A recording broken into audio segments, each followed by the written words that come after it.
Hey there, so today we have another basic beers and we're covering the Scottish We Have It. So this is Orkney Skull Splitter, 8.5%. And so yes, let's talk about Scottish beer first. So yeah, really interesting stuff. So the big thing about a lot of times studying beer is that for me, it's a lot of information, but then when you start letting all the little cogs and everything, the puzzle pieces fit together, it's sort of like a mind-blowing experience when you realize styles occurred because of climate and seasons and location and timing and all these wonderful things and technology and all these wonderful things about history, and it sort of just like clicks together and you're like, oh, that sort of makes sense. So history about Scottish brewing, they've been doing it for a long time.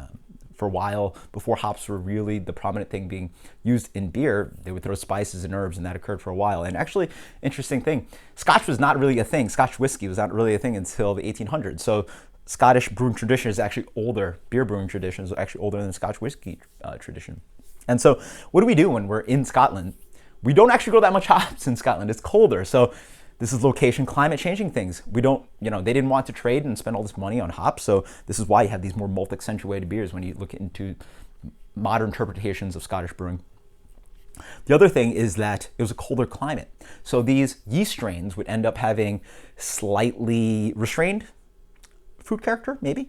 And then the big one is that a lot of the yeast would drop out and then it would leave a good amount of residual sugar in these beers. So that's why you have these, again, more malt accentuated beers, but also beers that just end up a little bit sweeter. And so the yeast would drop out, and sort of that tradition has pushed on. And here's what we have. We have a history of Scottish brewing. The modern examples of the styles are Scottish Light, Scottish Heavy, and Scottish Export. Those three. And then the biggest one we have is Wee Heavy. So this is probably analogous to your English barley wine. That's the closest style that you have to it. So let's dig into the beer. Beer comes in a deep amber to kind of light brown kind of color. In the light, it actually just looks straight, deep ruby with a good amount of clarity in there.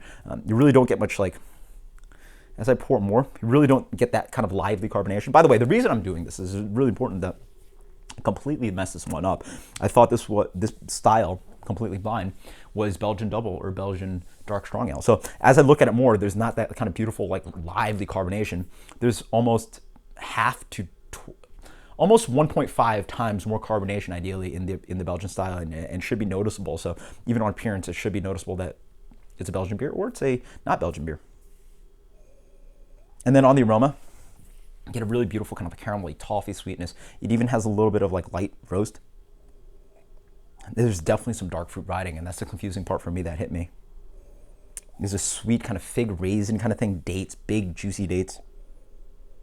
And it's just so sweet. And then as I wait a little bit more, there's a little telltale sign that there's a little bit of diacetyl and a buttery character.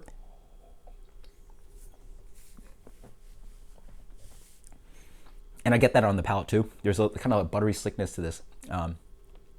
Surely there's a low amount of even medium minus kind of lingering diacetyl quality that I'm really getting. Should not be in the Belgian beer, so that's one trigger. And the other fault that I had was that I let the beer get too cold. And when it was too cold, it was just so dark fruit forward. As I drink it now, it's not. It's not that dark fruit forward. It has a really beautiful kind of caramelly kind of quality, really nice kind of nutty toast, but just really rich, sweet, decadent malt quality. If I had to guess this blind, I would put it in oh, is this barley wine? It's something a little bit more sweet. So then I would slowly push towards Scottish or British kind of brewing tradition instead of somehow figuring out that it was a Belgian beer. They even mention spice on here, so that might be confusing. And there's maybe a little bit of warming spice, but there is just arguably the balance leans towards a little bit too much bitterness I'm getting than something that I get in Belgian beer. There's not enough dark fruit. The carbonation is obviously not pretty simple in the ale kind of tradition, or British to Scottish ale kind of tradition, so not that kind of bubbly, lively Belgian beer carbonation. Yeah, it's pretty nice. I mean, the color also sort of tells you that it's something a little bit different, but really nice beer.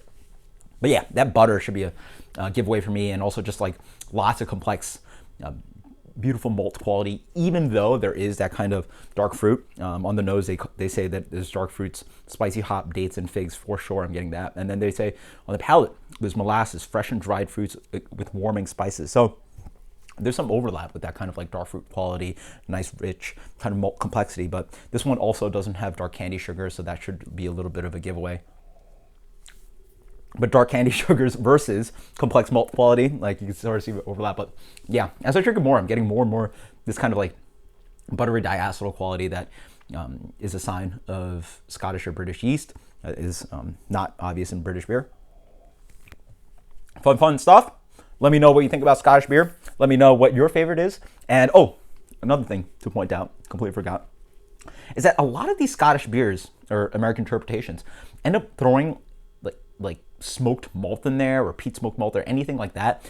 That is not traditional. So BJCP says that is not okay. If you're going to do smoked beer, put it in the smoked beer section. Don't put it in this kind of tradition. And this is not really that smoky. You maybe get a little bit of that kind of quality, but really it's maybe a light kind of grainy roast quality on the finish. But again, this style should not be smoked. If you want to, drink a smoked beer, go drink a smoked beer. If you want to drink Scotch whiskey, that's peat smoked. Go enjoy that. But traditionally, these beers are not smoky beers. So until next time, guys, cheers. Enjoy. Later.